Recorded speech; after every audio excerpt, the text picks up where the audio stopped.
Hey guys, Dimension Master Studios here, how y'all doing? No, you did not read the title or the thumbnail of this video wrong.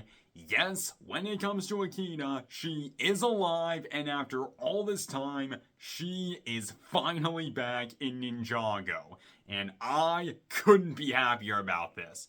So in today's video, I want to talk about Akita's return and why I am so happy about this. So let's get into this whole thing. So the big thing that I'm sure a lot of you guys are probably wondering at this point is, Akita is alive? What's your proof for this? Well, when it comes to Akita being alive, this is something that we can actually see in the 104th issue of the Ninjago magazine. Now, for those of you who don't know, in Europe there is a Ninjago magazine, and when it comes to this magazine, it contains a variety of different things when it comes to Ninjago. This magazine can contain stuff like quizzes, information about episodes, sets, minifigures, characters, and more.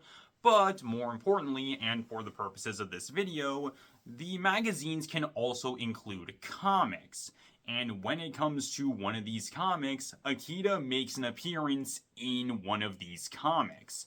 Now, when it comes to Akita's actual appearance in this comic, it is something very, very small, and really it's more of a cameo appearance rather than her actually making a major appearance in this comic. But still, the fact that she is in this comic at all, I feel is a really, really big deal. So now I want to discuss this. So, when it comes to Akita, she appears at the very beginning of the comic, and it's a little hard to see her. However, you can see Akita right behind the number 10 that is on the page. Now, when it comes to this character, it is worth pointing out that we never actually see the front of this character, and we only get a chance to see their back. Additionally, this character is really only seen in the shadows, so we don't get the best look at this character. However, based on the stuff that we do see, I do feel pretty confident in saying that when it comes to this character, it is Akita. And the reason why I say that is because of three things in particular. And that is the character's cape, hair, and headpiece.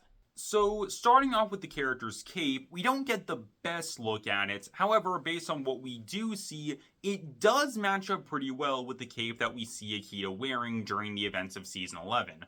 So, I'm going to go out on a limb and say that when it comes to this cape, it's the same one that Akita wears during Season 11. After this, we then have the hair, and I feel like this is something that's a bit easier to tell, because when it comes to the hair of this character, it does match up pretty well with the hair that we see Akita have during the events of Season 11. And finally, we have the headpiece, and this, in my opinion, is without question the most irrefutable evidence of this character being Akita, because there is no other character in the Ninjago franchise who has this headpiece, both when it comes to the characters that appeared during the previous era of the show and the characters who appeared during the events of Dragon's Rising. The only thing that really comes close at all is the wolf masks that we see on the Wolf Mask Warriors, but even then, the appearance of those wolf masks do not match up in any way with the one that we see on this character. And again, when it comes to this headpiece, like I said, there isn't any other Ninjago character who has this hairpiece. And this also goes for the characters that we have in the sets and in the show. Again, there isn't another character in the franchise who has this headpiece. So once again, I feel like when it comes to this headpiece, this is the most irrefutable evidence of this character being Akita. So when you take that and combine it with what I said about the character's hair and cape, I feel like it's safe to say that when it comes to this character, this is Akita. However, there's still a couple of other questions that we need to answer. For starters, is this comic canon to the events of the show? And when it comes to the canonicity of the comics that appear in these Ninjago magazines, that is something that's a bit tricky to answer because it's not super clear.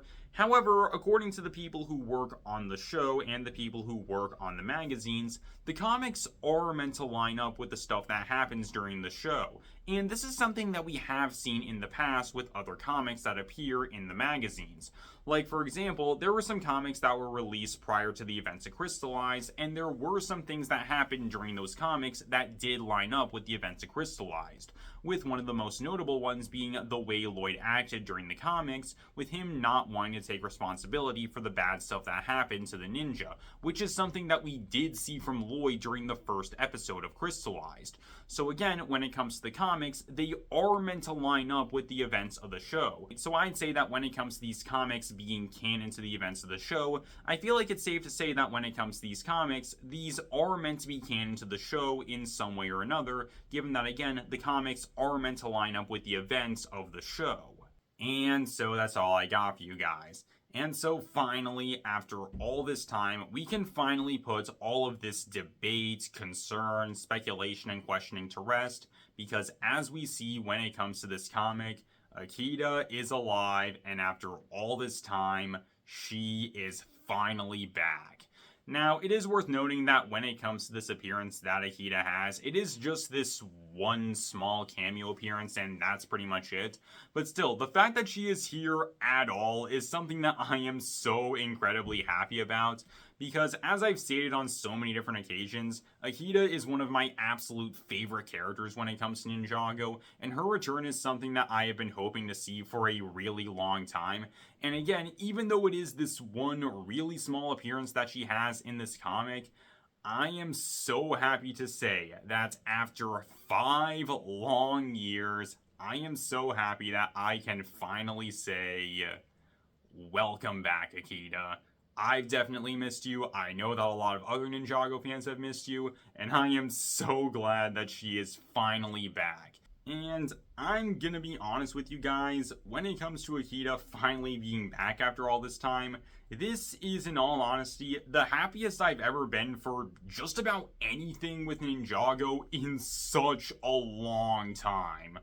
As I've been making kind of clear when it comes to some of my videos, I haven't necessarily been the biggest fan of how certain things with Ninjago have been going at this point, and it's something that personally I'm not really the biggest fan of.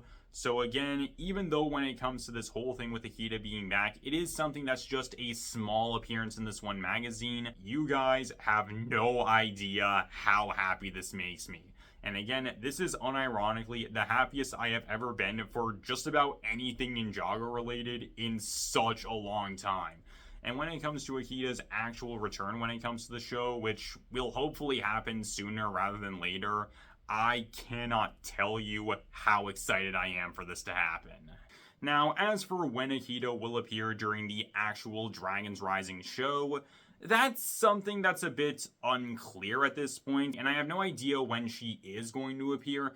I feel like most likely that's going to happen whenever the ninja go back to the Neverrealm at some point, and I feel like it's safe to say the ninja will go back to the Neverrealm at some point during the events of Dragon's Rising, because given that a big focus of Dragon's Rising is all the different realms being merged into one, I feel like it only makes sense that the ninja would eventually go to all the different realms at some point during the events of Dragon's Rising.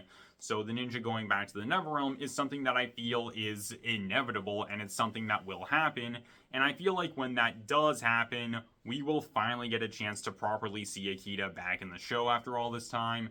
And this is something that I am really, really looking forward to. And again, that's pretty much all I got for you guys. However, before I end this video, there is one thing that I have to do, and that is give a gigantic shout out and a massive thank you to Spinjitzu Lady. Spinjitzu Lady is a fellow Ninjago YouTuber, and she is the entire reason why I'm making this video in the first place, because she made a couple of videos talking about Akita being back when it came to Dragon's Rising, and after seeing those videos, I knew that I had to make this video in order to share this with more Ninjago fans. So again, Spinjitzu Lady, thank you so much for making both of those videos. You have no idea how happy you made me by making the two of those. Because again, thanks to you, I now know that when it comes to one of my favorite characters in the show, she is alive, she is back, and I couldn't be happier about that. And so that's pretty much all I got for you guys. So tell me down below, what do you guys think? Tell me, what are your guys' thoughts when it comes to Akita's return in Dragon's Rising? Tell me down below, and I hope you guys enjoy. Later guys, this is Dimension Master Studios, signing off.